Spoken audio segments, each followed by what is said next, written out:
Assalamualaikum warahmatullahi wabarakatuh. Halo, perkenalkan nama saya Rafadiak Intifada, mahasiswa Universitas Majalengka dari Fakultas Keguruan dan Ilmu Pendidikan, Program Studi Pendidikan Guru Sekolah Dasar dengan nomor NPM 212210085.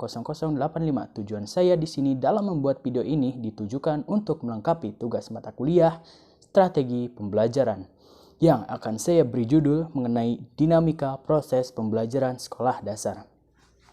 Sekolah dasar atau SD merupakan jenjang pendidikan awal bagi anak. Maka dari itu sistem pembelajaran di SD harus menyenangkan dan sesuai dengan usia anak. Guru yang mengajar di sekolah dasar harus mengetahui metode pembelajaran yang tepat. Lantas, apa saja jenis metode pembelajaran untuk anak SD? Simak penjelasan lengkapnya berikut ini. Belajar dan pembelajaran merupakan dua konsep yang saling berhubungan dan tidak dapat dipisahkan. Keduanya merupakan aktivitas utama dalam pendidikan. Belajar dimaknai sebagai proses perubahan perilaku sebagai hasil interaksi individu dengan lingkungannya. Perubahan perilaku hasil belajar bersifat kontinu, fungsional, positif, aktif, dan terarah. Proses perubahan tingkah laku dapat terjadi dalam berbagai kondisi berdasarkan penjelasan dari para ahli pendidikan dan psikologi. Adapun pembelajaran adalah kegiatan yang berproses melalui tahapan perancangan, pelaksanaan, dan evaluasi. Pembelajaran merupakan usaha yang dilakukan untuk memfasilitasi terjadinya proses belajar pada anak didik. Dengan demikian, efektivitas sebuah proses pembelajaran ditentukan oleh interaksi ketiga komponen tersebut. Proses belajar dan pembelajaran adalah dua hal yang saling berhubungan erat dan tidak dapat dipisahkan dalam kegiatan edukatif. Belajar dan pembelajaran dikatakan sebuah bentuk edukasi yang menjadikan adanya suatu interaksi antara guru dengan siswa. Kegiatan belajar mengajar yang dilakukan dalam hal ini diarahkan untuk mencapai tujuan tertentu yang telah dirumuskan sebelum pengajaran dilakukan. Guru secara sadar merencanakan kegiatan pembelajaran secara sistematis dengan memanfaatkan segala sesuatunya untuk kepentingan dalam pengajaran. Belajar dimaknai sebagai proses perubahan perilaku sebagai hasil interaksi individu dengan lingkungannya. Perubahan perilaku terhadap hasil belajar bersifat kontinu, fungsional, positif, aktif, dan terarah. Proses perubahan tingkah laku dapat terjadi dalam berbagai kondisi berdasarkan penjelasan dari para ahli pendidikan dan psikologi. Adapun pembelajaran adalah proses interaksi peserta didik dengan pendidik dengan bahan pelajaran, metode penyampaian, strategi pembelajaran, dan sumber belajar. Dalam suatu lingkungan belajar, kemudian keberhasilan dalam proses belajar dan pembelajaran dapat dilihat melalui tingkat keberhasilan dalam mencapai tujuan pendidikan. Dengan tercapainya tujuan pembelajaran, maka dapat dikatakan bahwa guru telah berhasil dalam mengajar. Dengan demikian, efektivitas sebuah proses belajar dan pembelajaran ditentukan oleh interaksi di antara komponen-komponen tersebut. Dalam video kali ini, saya akan membahas mengenai pemahaman tentang dinamika proses pembelajaran di sekolah dasar dan pembelajaran yang merupakan penjelasan tentang makna belajar dan makna pembelajaran. Penjelasan tentang komponen-komponen pembelajaran, kemudian mengenai faktor-faktor yang mempengaruhi keberhasilan belajar dan pembelajaran. Proses belajar dan pembelajaran dalam kegiatan belajar dan mengajar, peserta didik adalah subjek dan objek dari kegiatan pendidikan. Oleh karena itu, makna dari proses pengajaran adalah kegiatan belajar peserta didik dalam mencapai suatu tujuan pengajaran. Tujuan pengajaran akan dicapai apabila peserta didik berusaha secara aktif untuk mencapainya. Keaktifan anak didik tidak hanya dituntut dari segi fisik, tetapi juga dari segi kejiwaan. Apabila hanya dari segi fisik saja yang aktif dan mentalnya tidak aktif, maka tujuan dari pembelajaran belum tercapai. Hal ini sama saja dengan peserta didik. Tidak belajar karena peserta didik tidak merasakan perubahan dalam dirinya. Belajar pada hakikatnya adalah suatu perubahan yang terjadi dalam diri seseorang setelah melakukan aktivitas belajar. Metode adalah cara yang fungsinya sebagai alat untuk mencapai tujuan. Semakin baik metode itu, semakin efektif pula pencapaian tujuan. Dengan demikian, tujuan merupakan faktor utama dalam menetapkan baik tidaknya penggunaan suatu metode. Dalam hal metode, proses pembelajaran selain faktor tujuan, murid, situasi, fasilitas, dan faktor guru turut menentukan efektif tidaknya penggunaan suatu metode. Karenanya, metode mengajar itu banyak sekali dan sulit menggolongkannya.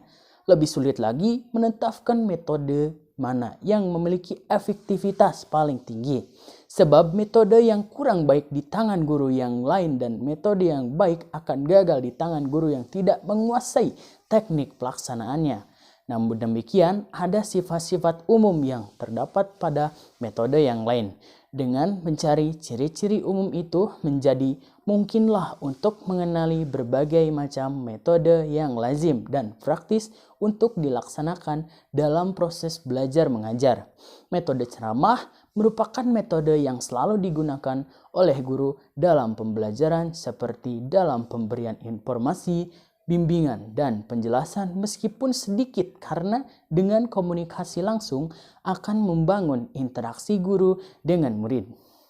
Agar siswa efektif dalam proses belajar mengajar yang menggunakan metode ceramah, maka siswa perlu dilatih mengembangkan keterampilan berpikir untuk memahami suatu proses dengan cara mengajukan pertanyaan, memberikan tanggapan, dan mencatat penalarannya secara sistematis. Jadi dapat dipahami, metode ceramah merupakan sebuah bentuk interaksi belajar mengajar yang dilakukan melalui penjelasan dan penutaran secara lisan oleh guru terhadap sekelompok peserta didik, dan guru akan menjadi pusat atau titik tumpuan keberhasilan metode ceramah. Kelebihan metode ceramah dalam pembelajaran: 1. Guru mudah menguasai kelas. 2. Dapat diikuti oleh jumlah siswa yang besar. 3. Guru mudah menerangkan pelajaran dengan baik. 4. Mudah mengorganisasikan tempat duduk atau kelas. 5. Lebih ekonomis dalam hal waktu. 6. Memberi kesempatan pada guru untuk menggunakan pengalaman, pengetahuan, dan kearifan. 7. Dapat menggunakan bahan pelajaran yang luas. 8. Jika digunakan dengan tepat, maka akan dapat menstimulasikan dan meningkatkan keinginan belajar siswa dalam bidang akademik. 9. Membantu siswa untuk mendengar secara akurat, kritis, dan penuh perhatian. 10. Dapat menguatkan bacaan dan belajar siswa dari beberapa sumber lain. Berdasarkan pada latar belakang dan permasalahan apa yang terjadi, bahwa kesuksesan yang terjadi dalam proses pembelajaran ditentukan dengan strategi metode yang diterapkan oleh para guru pada saat melakukan pengajaran. Dalam proses pembelajaran dengan menggunakan metode yang tepat, maka proses pembelajaran akan berjalan dengan baik.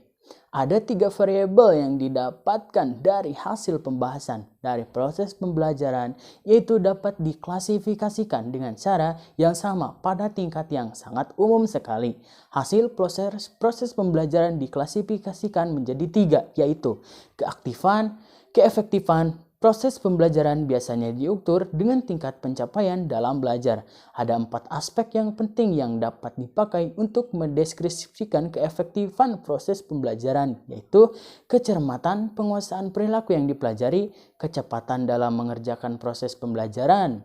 2. Efisien. Efisien proses pembelajaran biasanya diukur dengan rasio antara keefektifan dan jumlah yang dipakai dalam proses pembelajaran.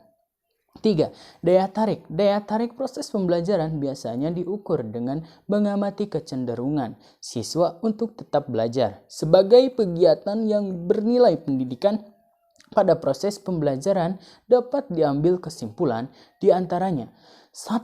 Dalam proses pembelajaran, guru harus senantiasa menguasai bahan atau materi pelajaran yang akan diajarkan dalam proses belajar, serta harus mengembangkannya dalam arti meningkatkan kemampuan yang dalam hal ilmu yang dimilikinya, karena hal ini akan sangat menentukan hasil pada saat proses pembelajaran tersebut. 2. Pada saat proses pembelajaran dan penyampaian pengetahuan dari guru ke murid atau proses pertukaran ilmu dan pengetahuan antara siswa yang satu dengan siswa yang lainnya agar bisa berjalan dengan baik. Setiap kegiatan proses pembelajaran senantiasa melakukan evaluasi atau penilaian karena dengan penilaian dapat mengetahui keberhasilan dari tujuan proses pembelajaran, penguasaan siswa terhadap pelajaran, serta ketepatan atau keefektifan metode yang dipakai dalam proses pembelajaran. Sekian yang dapat saya sampaikan, kurang lebihnya mohon dimaaf dan mohon dimaklum.